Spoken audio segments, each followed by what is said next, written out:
Welcome to NightLore. Tonight's story was recovered from a corrupted archive discovered beneath a decommissioned research facility. What you're about to hear is a first-hand account from a worker who claims to have survived something the government insists never existed. It's been transcribed exactly as found, no edits, no embellishment. So turn down the lights, take a deep breath, and listen carefully. Because in this place, even the walls remember. This is the 110th cycle. I've worked in this facility for as long as I can remember. That sentence sounds simple, but it's the only truth I know. They told me I'm part of the 110th cycle. I don't know what that means. No one does. We just accept it, like we accept the hum in the walls and the stale recycled air that tastes faintly of metal. My memories of a before are gone. Every attempt to recall something outside this place turns into a blank fog that leaves a headache behind. Everyone here pretends it's normal. It's safer that way. We've all learned the same rule: don't ask questions you don't want answered. Most days are routine. We maintain the halls, repair panels, feed the systems. Some of those systems you wouldn't believe if I told you. There's a shaft on sub-level 6B we call the tunnel. Every few weeks, I'm assigned to feed it. The smell down there is a mix of sulfur and whetstone. My task is simple: carry a bucket of raw scraps, giblets, bones, anything left from the cafeteria, and pour it into the black opening. Sometimes the meat has a white dust sprinkled over it, too fine to be salt. I asked once what it was. The supervisor looked at me for a long moment and said, "It keeps the tunnel asleep." I never asked again. I've never seen what's inside the hole, but sometimes, after I dump the bucket, I swear I hear a slow exhale from deep below. Like something huge shifting in its sleep. Other duties are stranger. We are told to report husks if we find them. They look like human bodies, dried and hollow, as if a person had shed their own skin and walked away. No openings, no seams, just a grey, translucent shell curled in a fetal position. The face always looks the same, a mouth frozen in a silent scream. The first one I saw was in corridor E19 near the water pumps. I almost tripped over it. The air felt heavy electric, as if the lights themselves were afraid to flicker. I called it in like protocol says, and a team came to take care of it.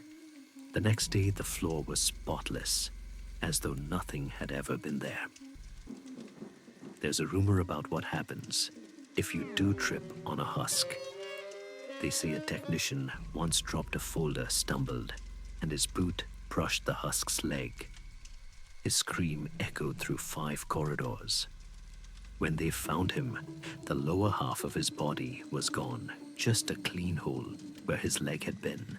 The rest of him disintegrated into black dust, within seconds, clothes collapsing in on themselves. No one talks about it openly, but after that day, everyone walks with their eyes down. You learn quickly that silence is survival here. They bring in new people sometimes. We don't know from where. They arrive confused, trembling, with the same blankness in their eyes that we all once had. Most of us avoid them. Attachment makes loss harder. But one of them, he was different. He introduced himself on his first day, smiled, asked questions. He even reached out his hand to shake mine. It felt almost alien to touch someone who still had warmth. I never told him my name. Most of us don't bother. But I didn't push him away either. During breaks, he'd always find me trying to chat, trying to cling to something human. I remember thinking he wouldn't last long. One shift, he was assigned to the quiet room.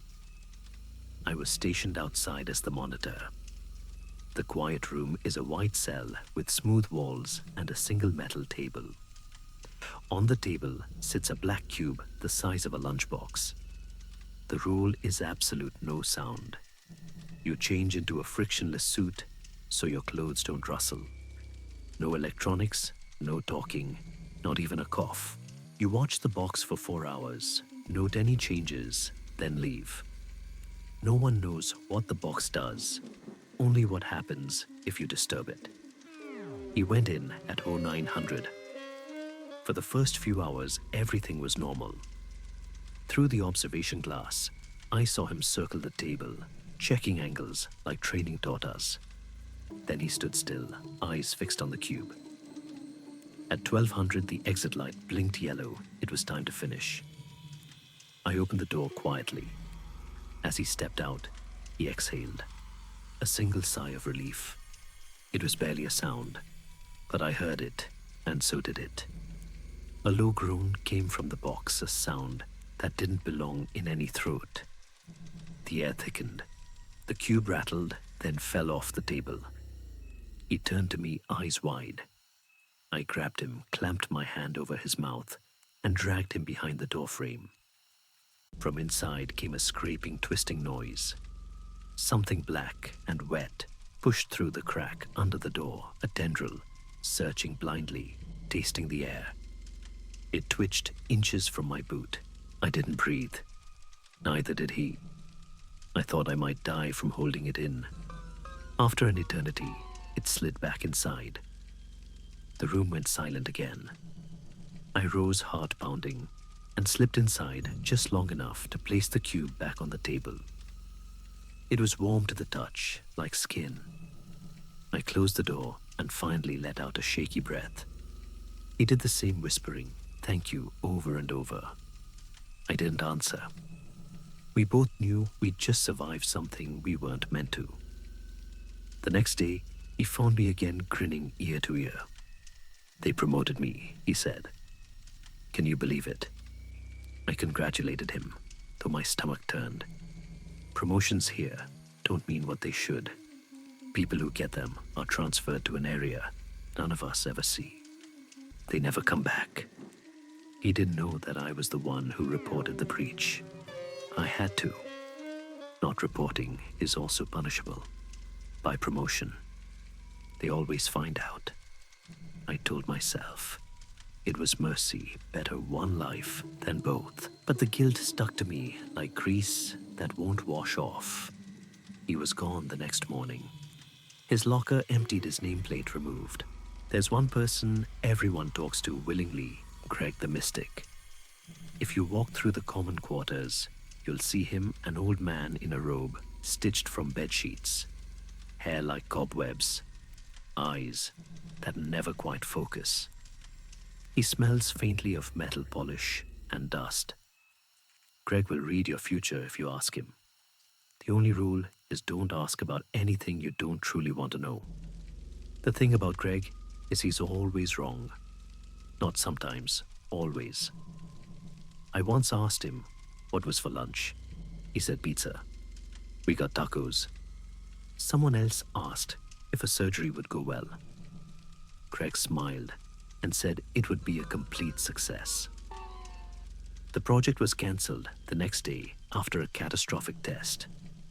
The scientist tested him, flipped a coin over 1,000 times, while Greg guessed the outcome. Every single prediction was wrong. Statistically impossible, yet perfectly consistent. They realized his failures were a gift. By knowing what wouldn't happen, they could predict what would. He became a living compass, pointing away from disaster. Greg doesn't seem to mind. He hums, talks to himself, wanders the halls. People wave and smile when they see him. It's one of the few moments this place feels almost human. But there's something behind his cloudy eyes that unsettles me. Once when I passed him alone in corridor C12, he looked right at me and said, "You'll never see the sky again."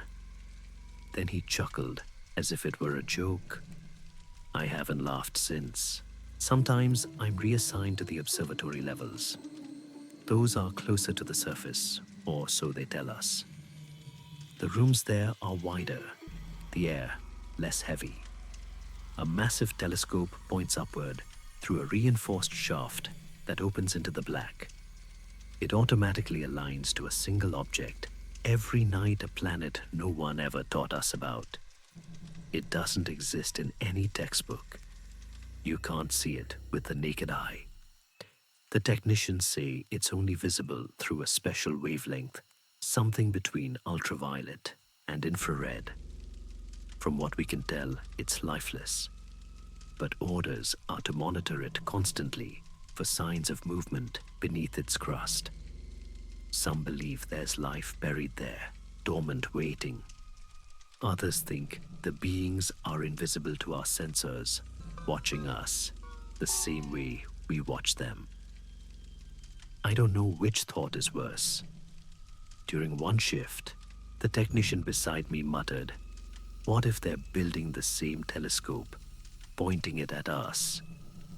I didn't answer, but ever since then, when I look into that lens, I feel like something is looking back. Most of my time, though, is spent below, deep below. Sublevel 6B is where they send the expendable. The corridors there smell of rust and blood. The walls sweat moisture that runs like tears. Our job is clean up. An experiment went wrong years ago, and whatever escaped still breeds in the dark. They call the creatures furballs.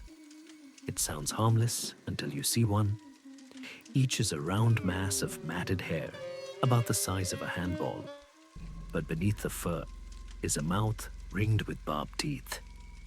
They latch on pierced skin and drain fluids through tiny tubes in seconds. We wear segmented armor, with gaps small enough to move but big enough for them to exploit. One or two you can handle, rip them off, crush them. But they swarm fast.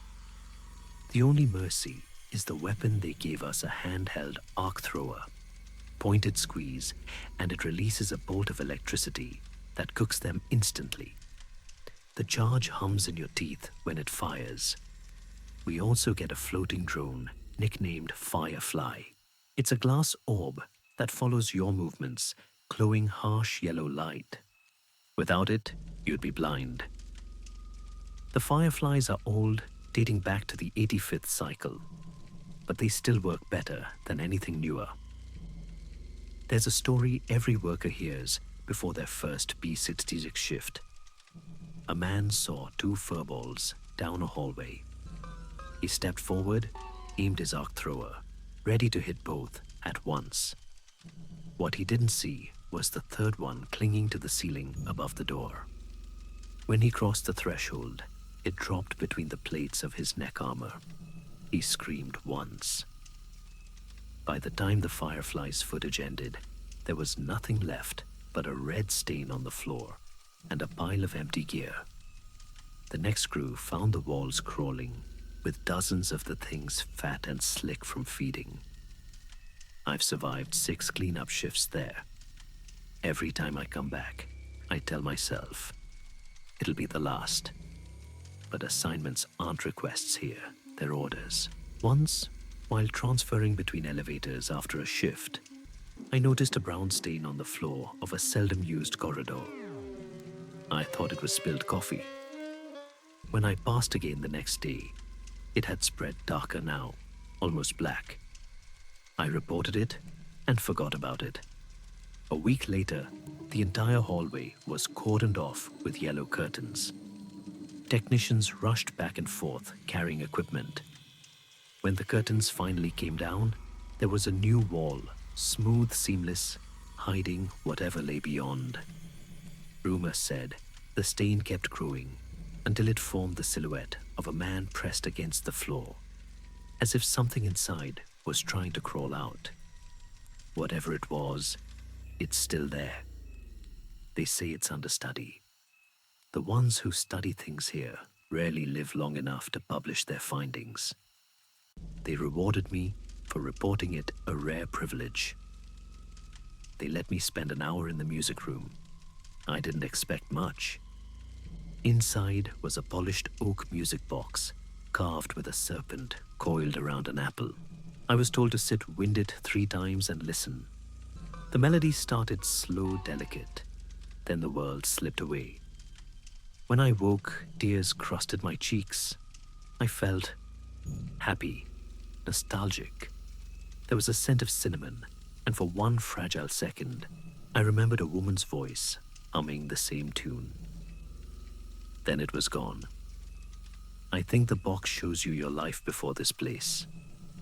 That's why we're only allowed 3 turns of the handle any longer, and you might remember too much.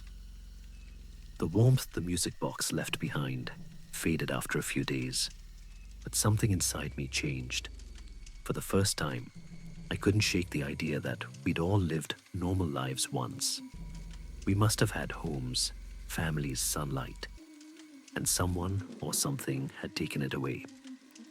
When I look around the facility now, I see ghosts wearing skin suits. None of us remember who we were yet. We still mimic habits we can't explain. One woman always ties her hair twice before starting her shift. A man hums the same 4-note tune when he walks. Reflexes from another world leaking through the cracks. The supervisors call us generations, but the jumps between them make no sense.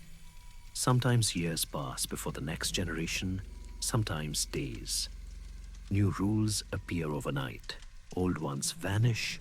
All wings of the complex get sealed off with no explanation. It's like we're living inside something that constantly rebuilds itself from the inside out. Technology changes the same way. The fireflies we use are labeled Gen 85, yet the arc throwers are Gen 108. Some devices are so old, their tags have faded to dust. The archivists whisper that every time a generation ends, parts of our knowledge die with it. That loss became real to me when I was assigned to the storage pits. They're called sleep tubes, long glass cylinders filled with a yellow fluid that glows faintly like stale light. Each tube has a plastic cap, and the liquid inside smells faintly of sweet rot. We use them to feed whatever sleeps in the abyss below sublevel 9. The first time I saw the pit, my knees nearly gave out. There are no guardrails, just a catwalk, spiraling around a void so deep that your firefly can't touch bottom. When you lean over, you can hear it breathing. A slow, rhythmic exhale that vibrates through the metal. The instructions are simple. Carry the tube to a slot in the machine plastic side down. Insert it. Pull the lever. The liquid drains into the dark below. Then you wait. The roar comes next low, ancient, angry, and then the breathing resumes. That's when you remove the empty tube, punctured now with a neat hole in the plastic, and dispose of it. They say the liquid keeps it asleep. Lately, the shelves in storage have been half empty. We started with 5 full stock rooms. Now there's only 1 1/4 full. The technicians are desperate to replicate the chemical, but every sample they take is another tube gone. When the tubes run out, the pit will wake up, and we don't know what will happen then. I asked a senior worker once, half joking, what he thought was down there. He didn't answer. He just stared at the floor until I walked away. We never talk about the pit during downtime. We don't talk about much at all. But there's one shift everyone whispers about in Fear the Final Shift. It isn't an official assignment. It's a death sentence disguised as work. When you're chosen, your name disappears from the roster. You receive a sealed envelope with the number B100 written on it. That's the deepest flaw any of us have ever heard of. I got my envelope 3 months ago. The elevator ride took longer than any other. I've taken minutes stretching into forever. The air grew colder as I descended. When the doors finally opened, I was blinded by green light. The entire floor pulsed with it, humming faintly like an open wound. The hallway ahead looked normal. White tiles, observation windows, closed lab doors. But everything felt wrong, too clean, too still, like a set built for a scene that never finished filming. The instructions inside my envelope said only, this, familiarize yourself with the layout. When the lights turn red, begin the trial. Survive until they turn green again. I had 20 minutes before the shift started. I walked the halls, marking routes in my head. Some doors opened to empty rooms, others to torn ventilation ducts. I could crawl through if I had to. I found a locker near the central corridor, my fallback spot. Then the lights changed. Red flooded the world. Somewhere in the distance, metal scraped against tile. I wasn't alone. At first, I thought the sound was machinery starting up, but then came the breathing wet and heavy, too close. A shape moved at the far end of the corridor, tall enough that its head brushed the ceiling lights. Its limbs bent the wrong way. I ran. My footsteps echoed in the red haze as I ducked into a side room and slammed the door. The lock clicked uselessly. I could still hear it sniffing outside. I crawled through the vent behind a cabinet, trying not to pant. The thing's movements were slow, deliberate. It was playing. I reached another hallway and sprinted for the locker I'd picked earlier. The moment I closed the door, something enormous passed by, dragging claws along the metal walls. Each scrape sounded like a scream. It stopped right in front of me. For 10 minutes, maybe longer, it knocked gently on the locker door. 3 slow taps, then silence, then 3 more. I pressed my teeth into my arm to keep from whimpering. When the lights flickered green, the knocking stopped. The creature exhaled a long hiss of disappointment and walked away. I waited until the green faded back to normal before stepping out. My legs almost gave out. They never told us what the thing is, only that the trial lasts an hour. You survive, you return to work as if nothing happened. You die and they send a cleanup crew. I never told anyone the truth, that I saw more than its shadow. For a split second when it turned, I saw its face. It looked human. It looked like the new guy who'd been promoted after the quiet room. Back on the upper levels, they treated me differently. Survivors of the final shift always get respect, even if no one says it. But that didn't comfort me. Every time I closed my eyes, I saw the red light wash over the hall, and that face turning toward me. I started hearing noises at night, footsteps outside my dorm, slow and dragging. Once I thought I saw a shadow move under my door, but when I opened it, the hallway was empty. Sleep doesn't come easy here. When it does, I dream of corridors twisting into themselves and voices whispering numbers I don't understand. 111, 112, 113. The numbers keep climbing. 2 weeks after my final shift, I passed Greg in the corridor again. He was humming the same out-of-tune melody. When he saw me, his smile faltered. "You're not supposed to be here," he said softly. Where I asked, he blinked as if confused, then whispered, "You should still be down there." Before I could speak, 2 guards appeared and escorted him away. I haven't seen him since. That same night, the ceiling lights in my dorm flickered red for a heartbeat, then returned to white. No one else seemed to notice. I can't shake the feeling the game isn't over. I've started keeping notes, though. We're not allowed to. Scraps of paper hidden inside an air vent. I write everything I remember. The husks, the tunnel, the box, the music, the pit. Maybe someone will find it when I'm gone. Maybe they'll understand. I tried to recall more about the outside world. For a moment, I thought I saw it in a dream sunlight, filtering through blinds, a cup of coffee steaming on a wooden table. But when I reached for the cup, the surface rippled like water, and underneath was the facility's logo. We aren't outside. We never were. I think the world above is gone. Maybe this place is the world now, a machine that keeps rebuilding itself, generation after generation, trying to contain something it can't.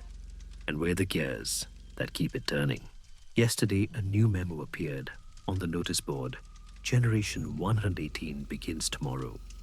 That means mine 110 is already obsolete. I should have been cycled out long ago. Yet I'm still here, breathing recycled air, feeding the tunnel, listening to the hum. Sometimes, I wonder if the cycles are really generations of people or layers of containment. Each new group isn't replacing the old. They're burying us deeper. I think I understand now why the pit must stay asleep. Whatever's down there isn't just a creature. It's us. All of us. Everything the facility has ever swallowed, condensed into one sleeping mass. When the breathing rises, I hear voices in it, my own included. 2 days ago, I was reassigned to the observatory again. The telescope was aimed at the hidden planet, as always. But this time, the screen showed something different, a single bright point on its surface, pulsing in time with the hum of our walls. The technician monitoring beside me frowned. "That's new," he said. "Signal looks mirrored." Mirrored, meaning something up there is watching us through their own scope, perfectly synchronized. That night, when I tried to sleep, I felt the same pulse in my chest. This morning, alarms blared for the first time in months. Not evacuation, alarms, recall signals. Everyone was ordered to report to the central hub.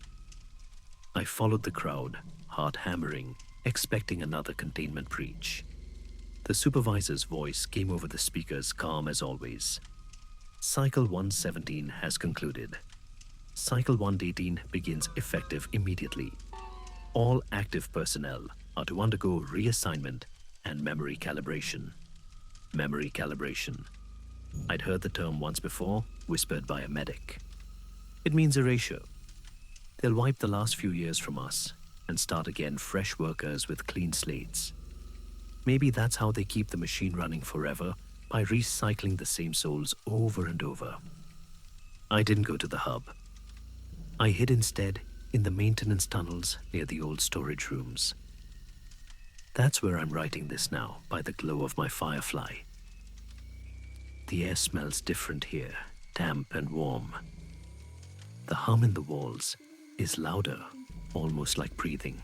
When I pressed my ear to the metal, I heard a voice whisper my name. "I think the pit is waking up." The ground trembled an hour ago. Dust fell from the ceiling. Somewhere above, alarms began to fade in and out like a heartbeat. I felt heat through the floor, grades a pulse matching the one I saw on the planet's monitor. The cycles aren't generations of workers.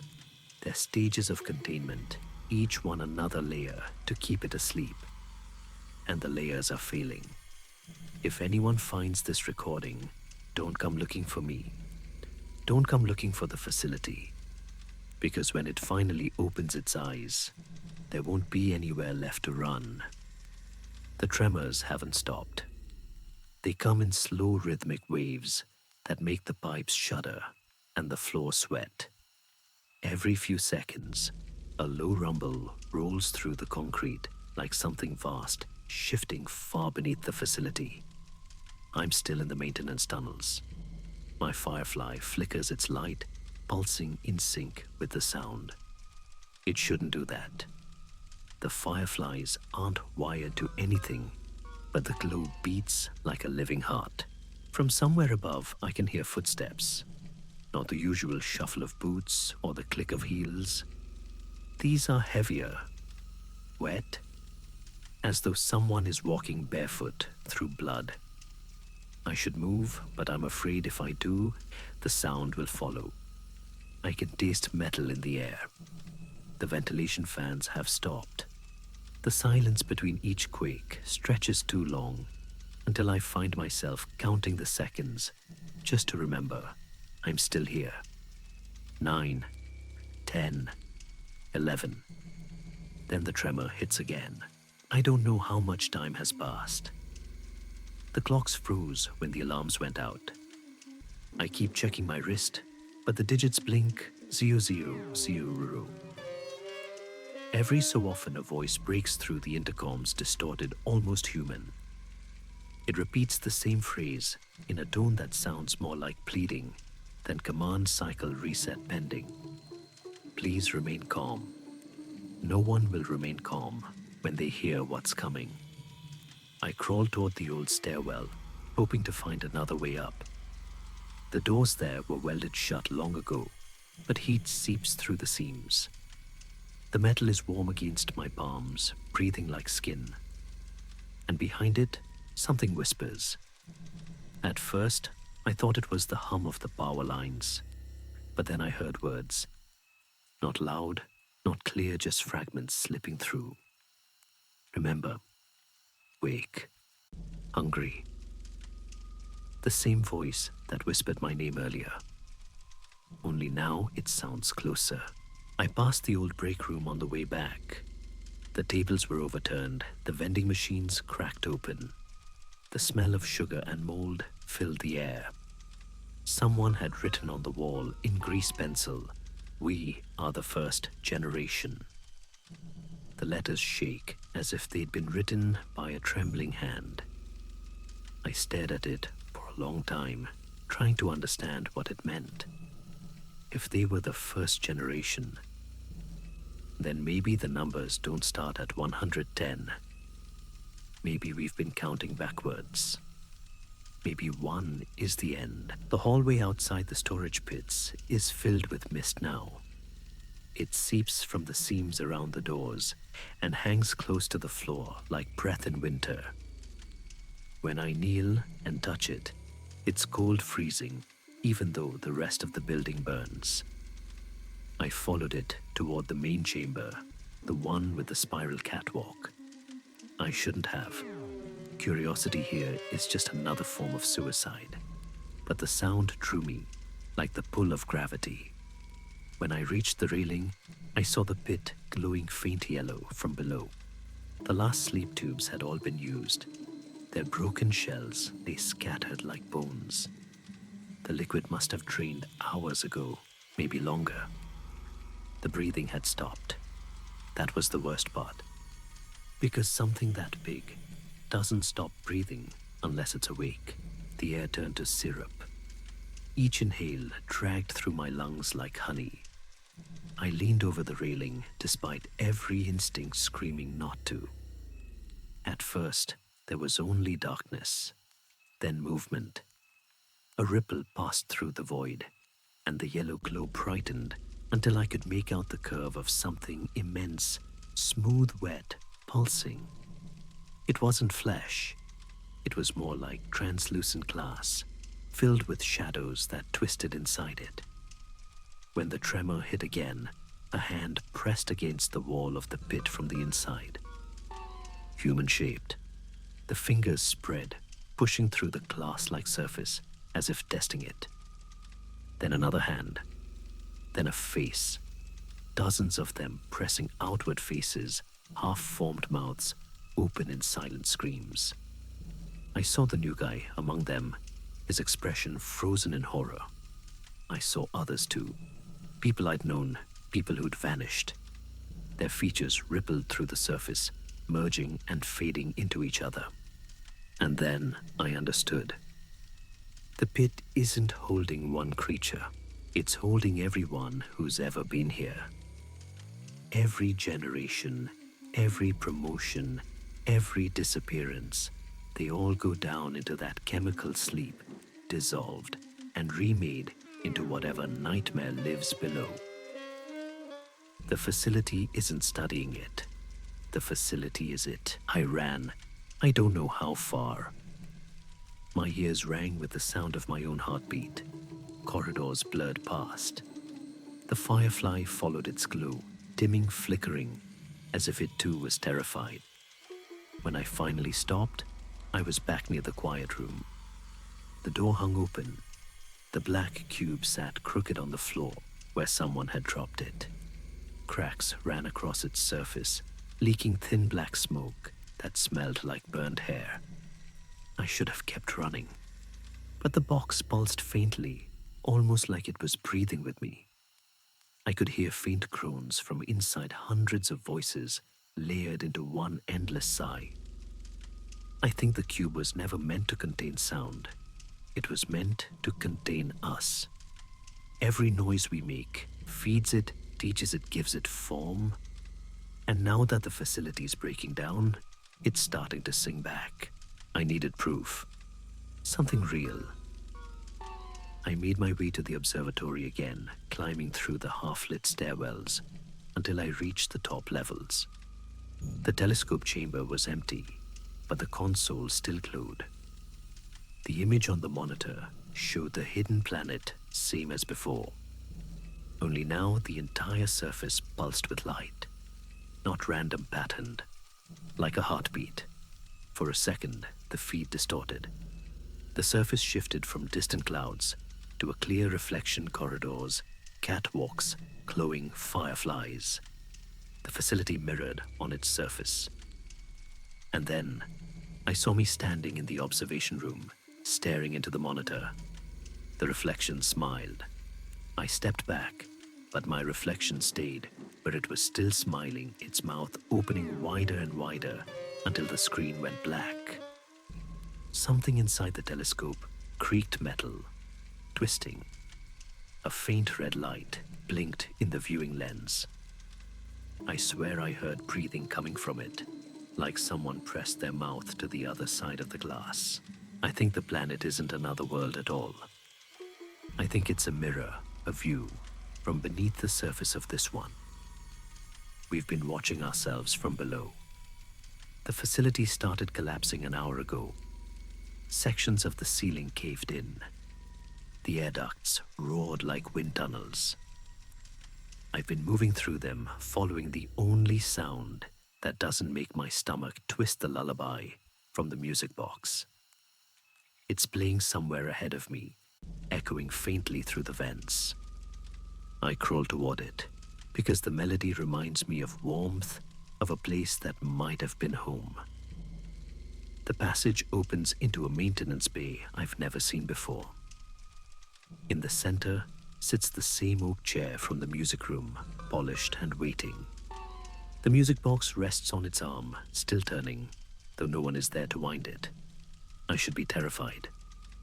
Instead, I feel tired, bone deep, tired. I sit. The lid of the box is open.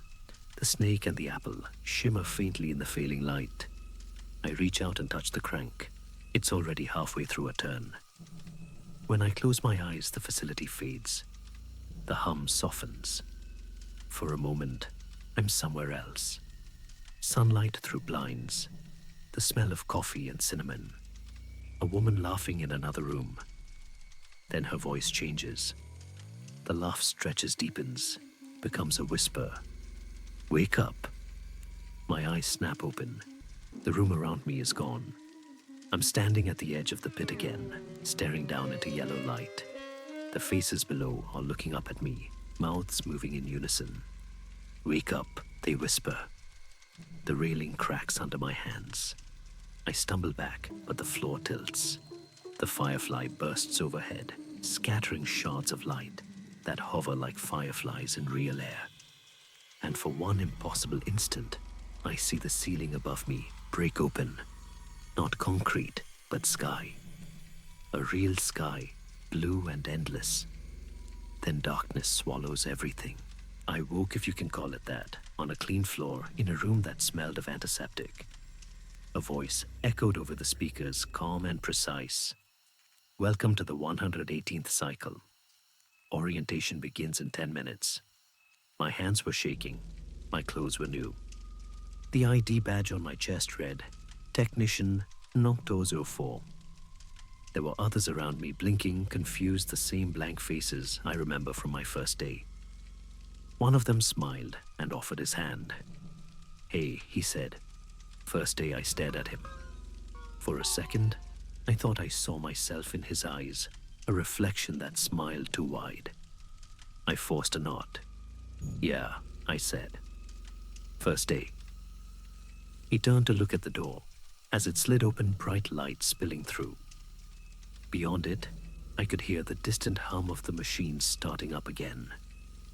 Someone handed me a clipboard. Another voice said, You're assigned to maintenance on sub-level 6B. Report immediately. Sub-level 6B. I wanted to scream, but the words stuck in my throat. The hum grew louder, filling every part of me, until I could barely think. As we walked down the corridor, a worker passed us, going the other way, an older man with hollow eyes and grease on his uniform. For an instant, I recognized him. It was Greg. He stopped, looked right at me and whispered, It's always you.